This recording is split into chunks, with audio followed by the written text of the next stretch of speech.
नमस्कार, चर्चा में आपका स्वागत है। मैं हूं रमा त्यागी। किसी भी देश की अर्थव्यवस्था को मजबूती देने में वहां के बैंकों की जो भूमिका होती है वो बहुत अहम होती है। भारतीय बैंकिंग व्यवस्था ने भी देश को मजबूत आर्थिक आधार दिया है और अब भारत के बैंकिंग सेक्टर में जबरदस्त सुधार हुआ है।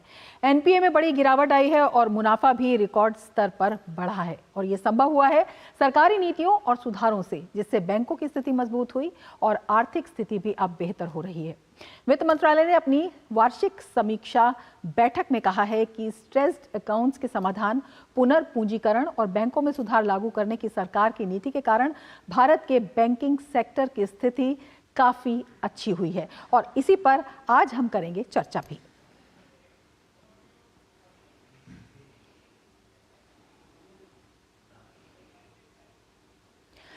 तो बैंकिंग सेक्टर जो है लगातार मजबूती की ओर आगे बढ़ रहा है और वित्त मंत्रालय ने अपनी मासिक समीक्षा बैठक में ये भरोसा भी जताया और कहा है कि वित्त वर्ष 2025 में भारत की अर्थव्यवस्था करीब 6.5% की दर से बढ़ेगी। इसमें वित्त वर्ष 2047-48 तक विकसित भारत के लक्ष्य को प्राप्त करने के लिए भारत के राजकोषीय दायित्व ढांचे में सुधार के महत्व पर भी जोर दिया गया है। मांग पक्ष के बारे में भी इसमें कहा गया है कि ग्रामीण मांग मजबूत बनी हुई है और शहरी मांग बढ़ रही है। अक्टूबर-नवंबर 2024 में यात्री वाहनों की बिक्री में सालाना आधार पर 13.4% की वृद्धि हुई है।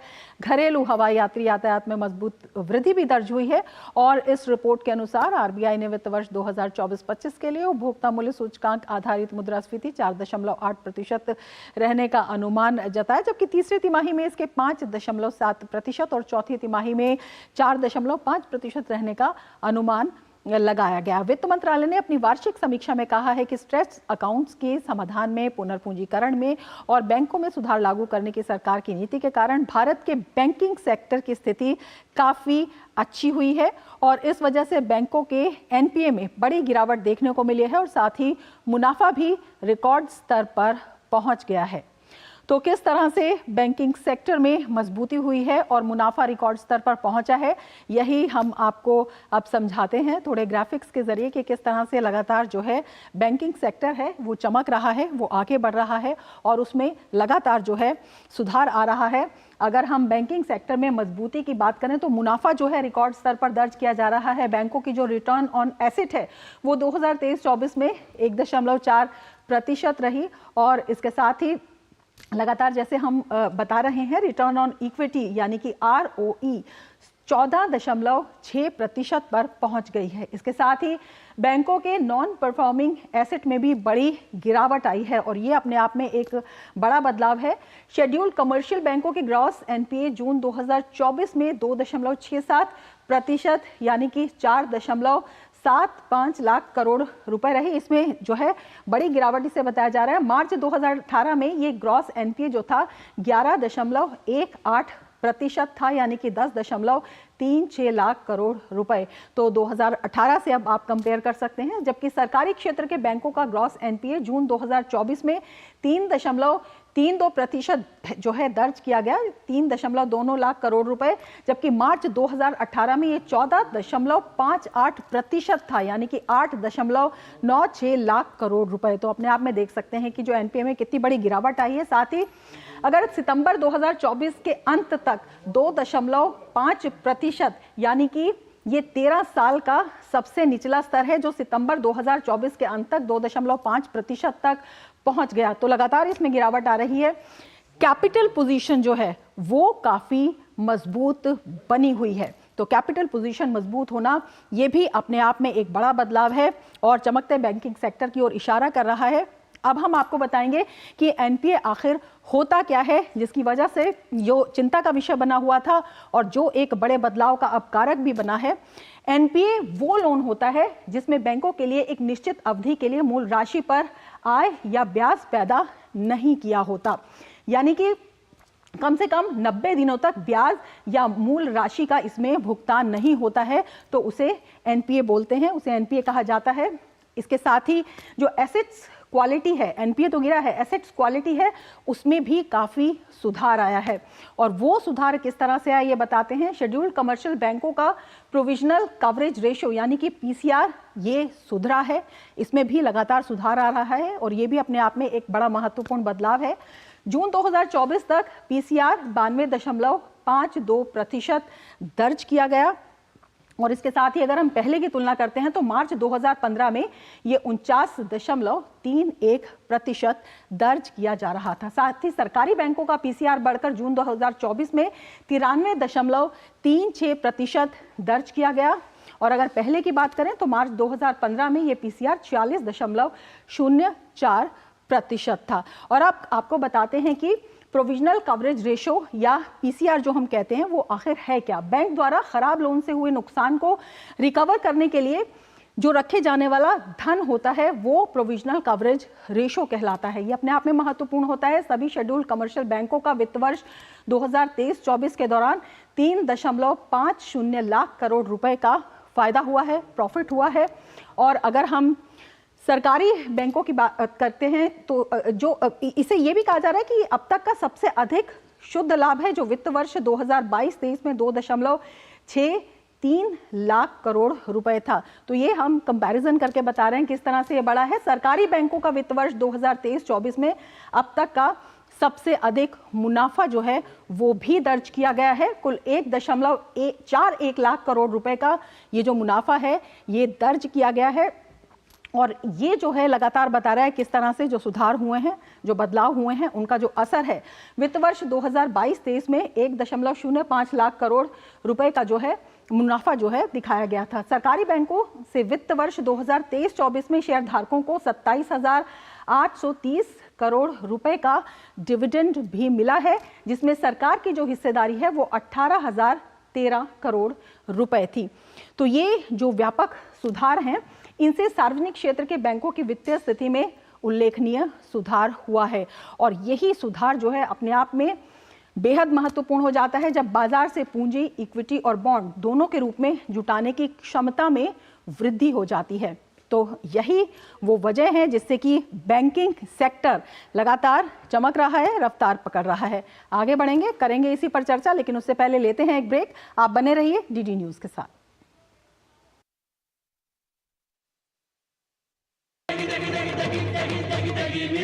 MDH की देगी मिर्च, देगी मिर्च का तड़का, अंग अंग फड़का। MDH की देगी मिर्च।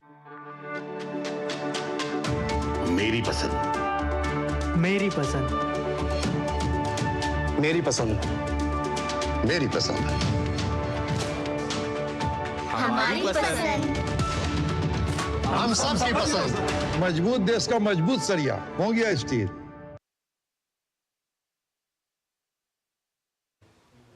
ब्रेक के बाद फिर से आपका स्वागत है हमारे इस खास कार्यक्रम में और हमारे साथ दो खास मेहमान जुड़े हुए हैं। अपने दोनों ही मेहमानों से हम आपका परिचय करा देते हैं। हमारे साथ डॉक्टर चरण सिंह जुड़े हुए हैं जो अर्थशास्त्री और सीईओ ईग्रो हैं और साथ ही शिशिर सिन्हा हमारे साथ जुड़े हुए हैं, वरिष्ठ आर्थिक पत्रकार हैं। डॉक्टर चरण सिंह, सबसे पहले आपके पास आना चाहेंगे, आपसे जानना चाहेंगे किस तरह से इस बड़े बदलाव को देखते हैं। पहले एनपीए का जो लेवल था वो इतना होता था कि कई बैंक डूबते हुए नजर आते थे, एक दबाव जो है वो काफ़ी बड़ा हुआ नजर आता था, लेकिन जिस तरह से ये कम हुआ है उससे बैंकिंग सेक्टर में कितनी रफ्तार आई है और इसकी वजह क्या रही है?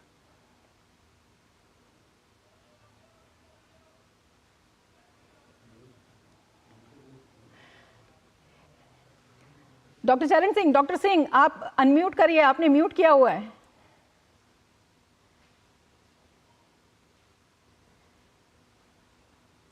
अभी हाँ, माफी चाहता हूँ। सबसे बड़ी बात जो मैं कहनी चाहूंगा उस पे, एक तो हमारे देश का जो एनवायरनमेंट बना है, इकोनॉमिक एनवायरनमेंट बना है, उस कारण बहुत ज्यादा असर पड़ा और performance of the banking sector बहुत इम्प्रूव हो गया। दूसरा जो गवर्नेंस रिफॉर्म्स किए गए, गवर्नेंस रिफॉर्म्स में आप देखिए कि यहाँ पर कमर्शियल बैंकिंग मैनेजमेंट में चेयरमैन अलग बन गया, मैनेजिंग डायरेक्टर अलग बन गया, तो बोर्ड को काफी स्ट्रॉन्ग कर दिया गया और बोर्ड में काफी इंडिपेंडेंट डायरेक्टर्स आ गए। तीसरी बात मुझे जो लगता है वो बहुत अहम है जो मेरे विचार में, वो ये है कि गवर्नमेंट इंटरफेरेंस एकदम जीरो, कोई इंटरफेरेंस नहीं, और एकदम आप मेरिट के बेसिस पे लोन देना है दीजिए, नहीं देना है मत दीजिए, कहीं से कोई प्रेशर नहीं है, गवर्नमेंट का कोई प्रेशर नहीं है। चौथा, जो इंफ्रास्ट्रक्चर प्रोजेक्ट्स गवर्नमेंट लेके आई, कैपिटल एक्सपेंडिचर गवर्नमेंट ने जो बढ़ाया, वो बहुत ही अहम रोल प्ले करता है और उससे काफी ज्यादा मल्टीप्लायर इफेक्ट भी हो, तो प्राइवेट सेक्टर का भी काफी एडवांटेज है। तो मेरी राय में जो एनवायरनमेंट बना ओवरऑल इकोनॉमी का, उसने बहुत अहम रोल प्ले किया। आपको मैं एक बात बतानी चाहूंगा, अगर आप पिछले गत वर्षों में 4-5 वर्षों में देखें और उससे पहले देखें, काफी ज्यादा बैंक प्रॉम्प्ट करेक्टिव एक्शन के अंदर थे। अभी कोई भी बैंक प्रॉम्प्ट करेक्टिव एक्शन के अंदर नहीं है, और सरकार ने कैपिटल एडिक्वेसी रेशियो को ठीक करने के लिए खुद भी लोन दिए।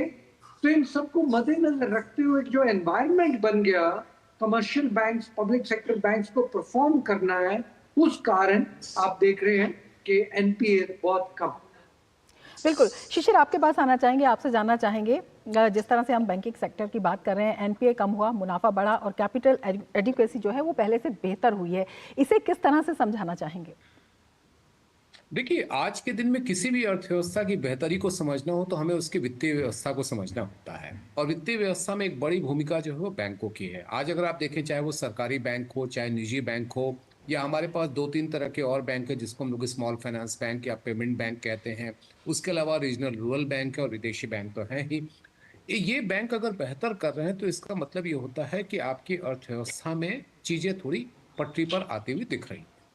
अब एक और बड़ा मुद्दा यहाँ पर यह है कि जब फंसा हुआ कर्ज, जिसको आप एनपीए हम लोग कहते हैं, अगर उस एनपीए में कमी आ रही है तो ये एक वित्तीय अनुशासन की ओर भी इशारा करता है।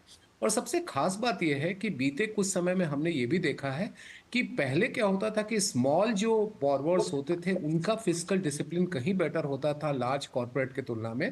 अब हम ये देख रहे हैं कि फिस्कल डिसिप्लिन के मामले में दोनों की स्थिति बेहतर हुई है। इंडिविजुअल्स और छोटे बोरोवर्स भी काफी अच्छा फिस्कल डिसिप्लिन यानी कि वित्तीय अनुशासन को अपनाए हुए हैं, यानी कि जो कर्ज ले रहे हैं वो समय पर अदा कर रहे हैं। देखिए, ये बहुत ही महत्वपूर्ण इसलिए है क्योंकि बैंकों का कर्ज फंसा हुआ जैसे जैसे बढ़ता है, एनपीए जैसे जैसे बढ़ता है, उनको प्रोविजनिंग करनी पड़ती है, और जब प्रोविजनिंग करनी पड़ती है उनके बैलेंस शीट पर असर पड़ता है। और कुछ समय के बाद जब आपके पास बहुत ज्यादा एनपीए हो जाए तो फिर आपको राइट ऑफ करना पड़ता है, जिसको हम लोग बट्टे खाते में डालना कहते हैं। उसका एक बड़ा गलत मैसेज जाता है।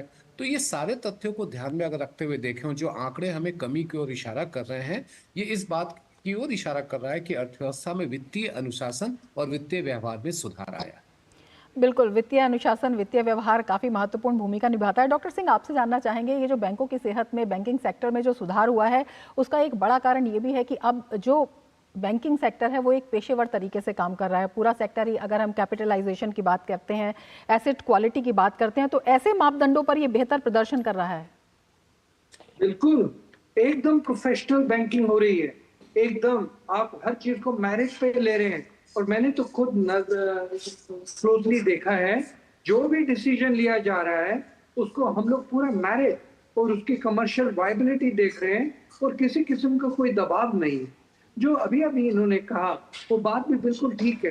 देखिए, आप देख रहे हैं कि गवर्नमेंट इतनी कंट्रोल में चल रही है, गवर्नमेंट इतना डिसिप्लिन मेंटेन कर रही है, इतनी मुश्किलों के बावजूद गवर्नमेंट अपना फिस्कल डेफिसिट के ऊपर ग्लाइड पाथ लेके आ रही है।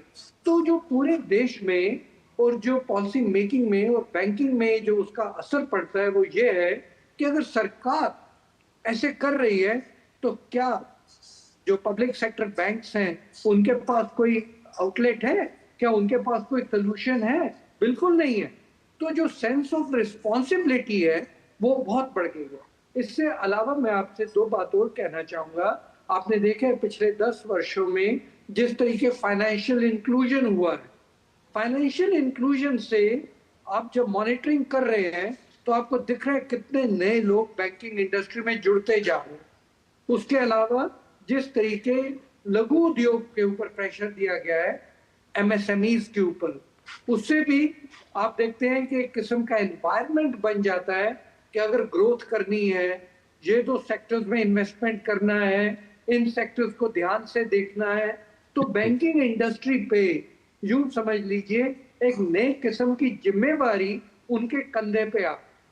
अब इसको, इस नई जिम्मेवारी को निभाने के लिए भी सरकार ने फिर अपना फर्ज पूरा निभाया, कैपिटल भी दिया बजट के अंदर से, उसके बाद एम्प्लॉइज को फैसिलिटीज भी दी।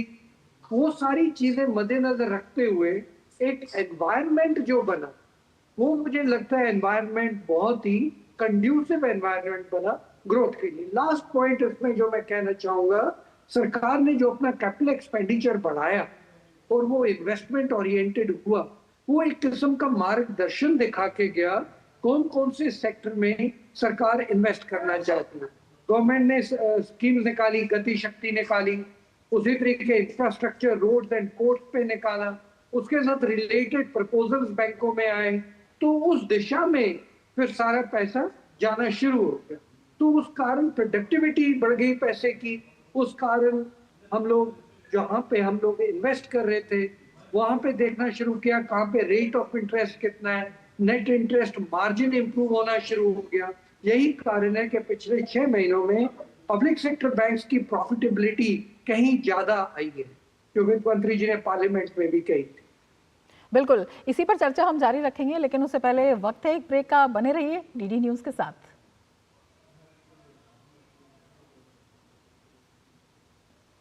जब धरती चीर कर निकलता है लोहे का पत्थर और मिलता है मोंगिया के जोश से, फिर तपता है, पिघलता है और बनता है फौलाद। अब होता है सरिया सारी खूबियों के साथ। मोंगिया स्टील, मजबूत देश का मजबूत सरिया।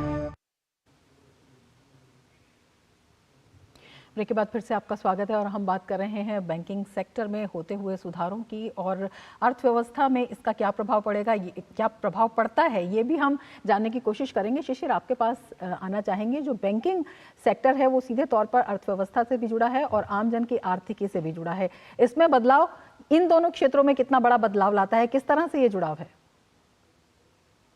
यहाँ पर जोड़ना चाहूंगा, पहले जो चरण सिंह सर ने एक बात कही बैंकों के पूंजीकरण को लेकर के, वहां पर एक बात मैं जोड़ना चाहता हूं कि बीते कुछ समय में हमने ये देखा है कि बैंकों को सरकार की ओर से पूंजी की जरूरत नहीं पड़ी है। और इसको लेकर के पहले काफी आलोचना भी होती थी कि करदाताओं के पैसे से सरकारी बैंकों को क्यों पूंजी दी जा रही है। और उसकी वजह यह है कि बैंकों के बैलेंस शीट में काफी सुधार हुआ है और उनके लिए बाजार से पैसा जुटाना जो है वो ज्यादा आसान और ज्यादा बेहतर हो रहा है।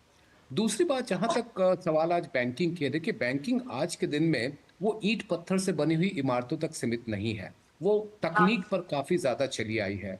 और तकनीक की वजह से बैंकिंग व्यवस्था अगर सरल हुई है तो उसकी लागत घटी है, और जब लागत घटेगी तो उसका फायदा एक तरफ ग्राहकों को मिलता है और दूसरी तरफ बैंकों के बैलेंस शीट पर पड़ता है। आज अगर बैंक आपको बैंकिंग सुविधाएं एक सस्ती लागत पर मुहैया करा पाते हैं तो उसकी एक बड़ी वजह तकनीक है। आप में से, हम में से कई लोग ऐसे होंगे जो बैंक को शाखाओं में, मुझे याद नहीं आता है कि महीने में एक बार जाते हैं या 2 बार जाते हैं। पहले तो ऐसा होता था कि कम से कम एक बार जाना होता था, अब वो भी नहीं है। तो तकनीक ने जो लागत घटाई है इसका फायदा ग्राहकों को भी मिल रहा है, इसका फायदा बैंकों के बैलेंस शीट को मिल रहा है। और एक और बात मैं यहाँ पर महत्वपूर्ण जो जिक्र करना चाहूंगा कि आज के दिन में शाखाओं का विस्तार भले ही अगर आप देखें संख्या कम हो, लेकिन तकनीक के जरिए बैंक ज्यादा से ज्यादा लोगों तक पहुंच पा रहा है, चाहे वो ग्रामीण इलाके हों, शहरी इलाके हों, और शहरी इलाके हों। और इससे एक जो वित्तीय समावेशन की हम लोग बात करते हैं उसको काफी ज्यादा बल मिलता है। बिल्कुल, वित्तीय समावेशन की बात आपने बहुत महत्वपूर्ण कही है। डॉक्टर सिंह, आपके पास आना चाहेंगे और आपसे जानना चाहेंगे, जिस तरह से जो बैंकिंग सेवा है उसका विस्तार ग्रामीण स्तर पर दूर दराज के इलाकों में भी हुआ है, इससे जो है ये कितना बड़ा इस सेक्टर का विस्तार हुआ है, किस तरह से ये एक जन सेवा के रूप में भी तब्दील हुआ है। और जब हम बात करते हैं वित्तीय समावेशन की तो हम जनधन योजना की बात करते हैं, खातों की बात करते हैं। जिन लोगों के पास खाते नहीं थे, बैंक खाते उन्होंने सोचा नहीं था उनके होंगे, उन्हें बैंक खाते भी मिले। इसके अलावा जो MSMEs हैं, जो छोटे कामगार हैं, उनको लोन की बात है। अब जो ड्रोन दीदी हैं, तो ये एक कितना बड़ा जो है एक माध्यम भी साबित हो रहा है ग्रोथ इंजन का, जब हम बात करते हैं ग्रोथ स्टोरी की। बहुत ज्यादा। आप इमेजिन करिए कि सब लोगों के पास अभी किसी ना किसी तरीके खाता पहुंच गया है, बिजनेस कॉरेस्पॉन्डेंट के थ्रू पहुंचा है या जनधन योजना के थ्रू पहुंचा है। और आप जानते हैं जनधन योजना अभी जैम ट्रिनिटी के नीचे सेलफोन के थ्रू भी ऑपरेट होना शुरू हो गया। एक पल के लिए पिछले 10 साल में झांकी मारिए, झांक कर देखिए और देखिए आज क्या हालत है। हर घर में एक ना एक अकाउंट तो मिनिमम है, ऑलमोस्ट हर एडल्ट के पास एक अकाउंट आ चुका है। अभी वो जो इंटरेक्शन हो रहा है फाइनेंशियल सेक्टर में, फाइनेंशियल इंक्लूजन के कारण, और उससे पहले जो था जमीन आसमान का फर्क आ गया। इसको सिर्फ अकाउंट से जोड़ा नहीं है, अब देखिए इंटरनेट बैंकिंग शुरू हो गई है। अब इंटरनेट बैंकिंग जैसे अभी बताया, physical brick and motor branch में जाने की जरूरत नहीं पड़ रही। पर मैं आपको फिर भी एक बात बताता हूँ, जो ब्रिक एंड मोटर ब्रांचेज है वो कम नहीं हुई है, वो भी बढ़ती गई हैं। और हर बैंक कोशिश कर रहा है कि ठीक है, मेट्रोपॉलिटन में नहीं, कॉस्मोपॉलिटन सिटीज में नहीं, टियर 2 टियर 3 सिटीज में जाके वो ब्रांचेस खोल रहे हैं जहां पर लोग आना चाहते हैं। इसके बाद कंसोलिडेशन जो हुआ पिछले कुछ ही वर्षों में, मर्जर हुए, बड़े बड़े बैंक बन गए। अब उससे देखिए कि कितना ज्यादा लाभ हुआ। जो पहले एक ही गली में, एक ही किलोमीटर के अंदर 5-5 राष्ट्रीय बैंक होते थे, पब्लिक सेक्टर बैंक, अब वो बात नहीं रही। अब एक गली में 1 या 2 बैंक होंगे। उसमें जो कंपटीशन हुआ उसमें बिजनेस बढ़ोतरी हुई, पर सबसे बड़ी बात जो खर्चे में कटौती हुई, वो उस कारण बैंकिंग की प्रॉफिटेबिलिटी भी बढ़ गई।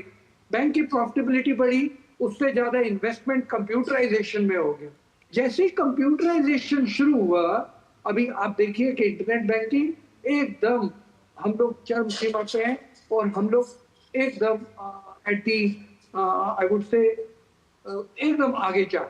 उसके अलावा यूपीआई का जो सक्सेस हमें इंडिया में मिला और यूपीआई का जो सक्सेस हमें विदेश में मिला, और सब लोगों को पता है कि विदेश में भी इंडिया का यूपीआई का लोहा है जी। तो हम लोग टेक्नोलॉजी फ्रंटियर पे ही नहीं है, हमारी फ्रंटियर टेक्नोलॉजी है जो दुनिया ने मानी कि हाँ इसको हम अडॉप्ट कर सकते हैं। उससे जो आत्मविश्वास बैंकिंग इंडस्ट्री में फैला, वो भी एक बहुत बड़ा कारण रहा बैंकिंग इंडस्ट्री के सक्सेस का। बिल्कुल शिशिर, आपके पास आना चाहेंगे, आपसे जानना चाहेंगे, जिस तरह से डॉक्टर सिंह कह रहे हैं कि इंटरनेशनल लेवल पर भी जो भारत का बैंकिंग सिस्टम है उसकी एक बड़ी धाक बनी है, चाहे हम G20 की बात करें या फिर हम बात करें उस काल की जब दुनिया के बैंक थे, दुनिया के विभिन्न देशों के बैंक थे, बड़े देशों के बैंक थे, वो भी डूब रहे थे, लेकिन हमारे बैंक स्थिर भी थे और ग्रोथ भी कर रहे थे एक निश्चित गति के साथ। तो किस तरह के जो रिफॉर्म्स, किस तरह के सरकार के कदम इसमें साबित हुए और किस तरह से जो इसका असर है जब हम इंटरनेशनल लेवल पर भारत की वित्तीय जो स्थिति है या फिर हम बैंकों की स्थिति की बात करते हैं, तो उसका आम जन पर भी कितना असर पड़ता है, ये भी आपसे समझना चाहेंगे। थोड़ा सा आपको मैं पीछे ले चलना चाहूंगा 2008 में, जब दुनिया भर में एक जिसे कहते हैं सब प्राइम क्राइसिस का दौर था, कई बड़े बैंक जो है वो डूब रहे थे और उस समय में हमारे देश में किसी भी एक बैंक के ऊपर उसका उस तरीके से नकारात्मक प्रभाव देखने को नहीं मिला। इसकी वजह क्या थी? इसकी वजह ये थी कि एक जो आपकी पॉलिसीज हैं, जिसको हम लोग कहते हैं ना कि कई बार ये आलोचना भी की जाती रही कि हम लोग ओवर रेगुलेटेड इकोनॉमी है, लेकिन ये नियम कायदे कानून ने आपके लिए एक मजबूत आधार प्रदान किया। अगर आपने 2008 का संकट झेल लिया तो उसके बाद आगे आपके लिए रास्ता और भी बेहतर हुआ। दूसरा जो बड़ा बदलाव अगर मैं बैंकिंग क्षेत्र में कहूं कि 2017 से 2020-21 के बीच में हुआ, जब सरकारी बैंकों का एकीकरण शुरू हुआ, जिसको हम लोग अमलगमेशन कहते हैं, और 27 से संख्या घटा करके 12 कर दी गई, तो उस समय की आलोचना भी की जा रही थी कि सरकारी बैंकों की संख्या कम की जा रही है, इसका नुकसान होगा। लेकिन उल्टा ही इसका असर ये हुआ कि इसका फायदा आपको ज्यादा दिखा, ज्यादा से ज्यादा लोगों तक बैंक पहुंच पाए। तो मुझे लगता है कि नीतियों को अगर आपको समझना हो तो एक लंबे समय की नीतियों को परिप्रेक्ष्य में लेकर के चलना होगा, चाहे कैपिटल एडिक्वेसी रेशियो की हम लोग बात करें, बेसल 3 की बात करें, या फिर जिसको हम लोग कहते हैं कि कई जो रिफॉर्म्स मेजर्स हैं उसकी बात करें। ये सभी के सभी आपके बैंकों को आगे बढ़ने में मदद कर रहे हैं। लेकिन इन सबसे महत्वपूर्ण बात यह है कि आज के दिन में बैंक आपके लिए साधन सस्ते में मुहैया करा पा रहे हैं, इसीलिए लोग आप तक पहुंच पा रहे हैं। हाँ, ये चिंता अब जरूर हो गई है कि लोग बैंकों में पैसा ना जमा करा करके कहीं और कर रहे हैं। अब इस चुनौती से निपटना मुझे लगता है कि बैंकों के लिए आज के दिन में एक सबसे बड़ा मुद्दा है। और बिल्कुल, इसी पे एक छोटा सवाल डॉक्टर सिंह से भी पूछ लेते हैं। डॉक्टर सिंह, आपसे जानना चाहेंगे, 2 टर्म जो है वो काफी आती हैं जब हम बात करते हैं लोन ग्रोथ की और एक डिपॉजिट ग्रोथ की, ये आपस में किस तरह से संबंधित हैं और किस तरह से ये एक दूसरे के पूरक भी दिखाई देते हैं? हाँ, ये आपने सही कहा। आपको पता है वित्त मंत्री जी ने उधर पार्लियामेंट में भी उसका एक्सप्लेनेशन दिया कैसे डिपॉजिट ग्रोथ की म्यूचुअल फंड डिपॉजिट ग्रोथ के साथ कंपीट कर रहे हैं। और आपको पता है कि बैंकिंग इंडस्ट्री ने उसमें कुछ सुझाव भी दिए कि अगर आप डिपॉजिट को इस तरीके हेल्प कर सकते हैं और हमारे जो टर्म डिपॉजिट्स हैं उसके ऊपर टैक्सेशन को थोड़ा रिलैक्स कर सकें, जो म्यूचुअल फंड्स का है, तो हमें थोड़ी सहूलियत मिल जाएगी।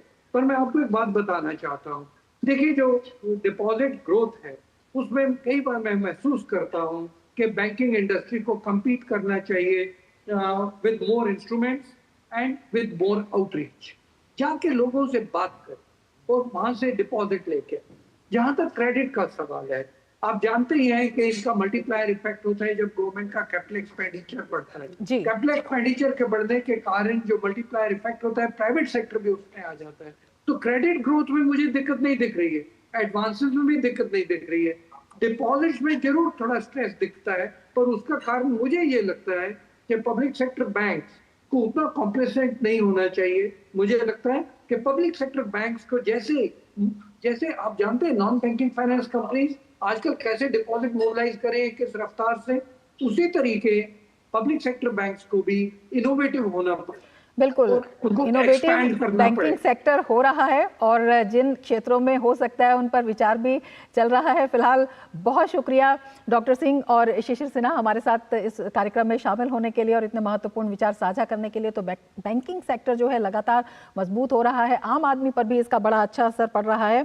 और अभी हाल ही की बात करें तो 54 करोड़ जनधन खाते का जो आंकड़ा आया वो बताता है कि किस तरह से उस तबके पर जिस पर बैंक की पहुंच नहीं थी वहां पर बैंक की पहुंच हुई है और 52 करोड़ से अधिक बिना गारंटी के ऋण की भी मजबूती दी गई है, जिससे बैंक मजबूत हो रहे हैं, अर्थव्यवस्था मजबूत हो रही है, आम आदमी मजबूत हो रहा है और देश के ग्रोथ इंजन में आत्मनिर्भर भारत में बढ़ चढ़कर आगे बढ़ने के लिए प्रेरित भी कर रहा है। इसके साथ ही चर्चा में फिलहाल इतना ही। दीजिए इजाजत, नमस्कार।